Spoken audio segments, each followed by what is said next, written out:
नमस्कार, मैं प्रेरणा। आप देख रहे हैं ओपिनियन क्लास। लोकसभा चुनाव की महाभारत में सबसे अहम युद्ध क्षेत्र है पश्चिम बंगाल। 2024 के लोकसभा चुनाव 19 अप्रैल से लेकर 1 जून तक होने वाले हैं और 4 जून को चुनाव के नतीजे आ जाएंगे। क्या 2019 वाला रिजल्ट बीजेपी दोहरा पाएगी? क्या बंगाल एक तरफा दीदी के साथ है या दीदी के खिलाफ? आंकड़े क्या बोल रहे हैं? बंगाली सोच क्या रहे हैं? मुद्दे क्या हैं? किस पर कौन भारी? किसकी कैसी तैयारी? सब कुछ समझिए। तो आइए सबसे पहले जान लेते हैं कि बंगाल में किन किन दलों के बीच मुकाबला है। बंगाल की मौजूदा पार्टी अखिल भारतीय तृणमूल कांग्रेस यानी टीएमसी है। अपोजिशन में Bharatiya Janata party BJP, Indian national Congress यानी आईएनसी, भारतीय कम्युनिस्ट पार्टी मार्क्सवादी यानी सीपीआईएम है। इस लोकसभा चुनाव में इन 4 बड़ी पार्टियों के बीच टक्कर होगी। बंगाल में कुल 42 सीट हैं। पिछले लोकसभा चुनाव की बात करें तो टीएमसी ने 22 सीट अपने नाम की थी, वहीं बीजेपी ने कुल 18 सीट जीती थी और कांग्रेस को 2 सीट मिली थी। और तो और सीपीआईएम को 0 से संतोष करना पड़ा था। अब देखना यह है कि 2024 के चुनाव में कौन सी पार्टी को कितनी सीट मिल पाती है।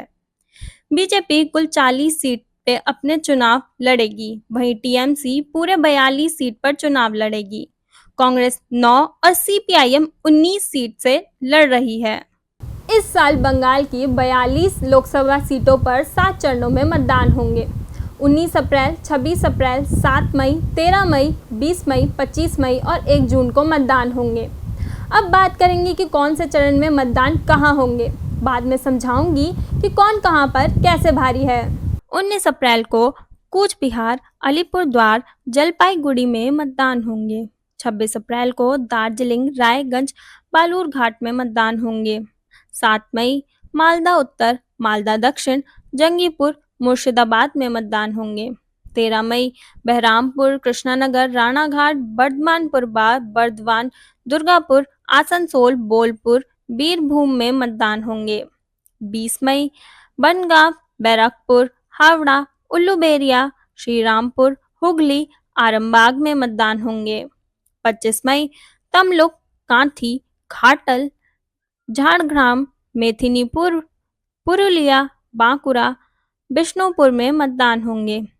1 जून दमदम, बारासात, बशीरहाट, जयनगर, मथुरापुर, डायमंड हार्बर, जादवपुर, कोलकाता दक्षिण, कोलकाता उत्तर में मतदान होंगे।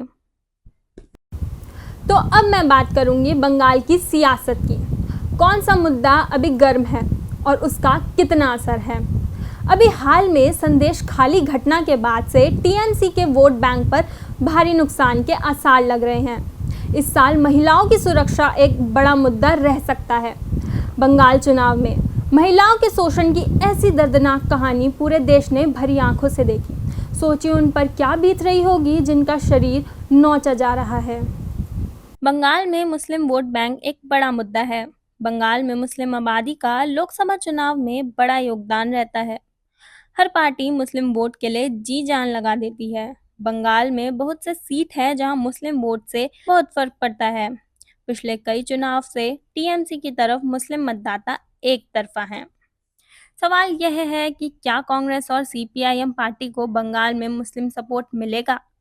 यदि मुस्लिम वोट बटेगा तो बीजेपी अधिकांश सीट निकाल लेगी। राम मंदिर का नारा पश्चिम बंगाल में बहुत असर तो नहीं करेगा क्योंकि वहां मां दुर्गा को लेकर धार्मिक आस्था मजबूत है। लेकिन आसनसोल, कोलकाता, वर्धमान जैसी सीटों पर यूपी बिहार से आए लोग पहले कांग्रेस की तरफ झुकाव रखते थे, वे एक मुश्त अब बीजेपी की तरफ जा रहे हैं। बीजेपी लगातार ममता दीदी पर मुस्लिम तुष्टीकरण का आरोप लगाती है। हालांकि पिछले विधानसभा चुनाव में दीदी अपना गढ़ बचाने में सफल रहीं। मोटे तौर पर कहें तो यदि मुस्लिम मतदाता बटा, बंगाली अस्मिता का, ममता दीदी का नारा नहीं चला तो बीजेपी को फायदा होगा। हालांकि महिलाओं में संदेश खाली को लेकर नाराजगी है। अगली कड़ी में मैं आपको बंगाल के हर क्षेत्र की कहानी, सियासी समीकरण बताऊंगी। नमस्कार।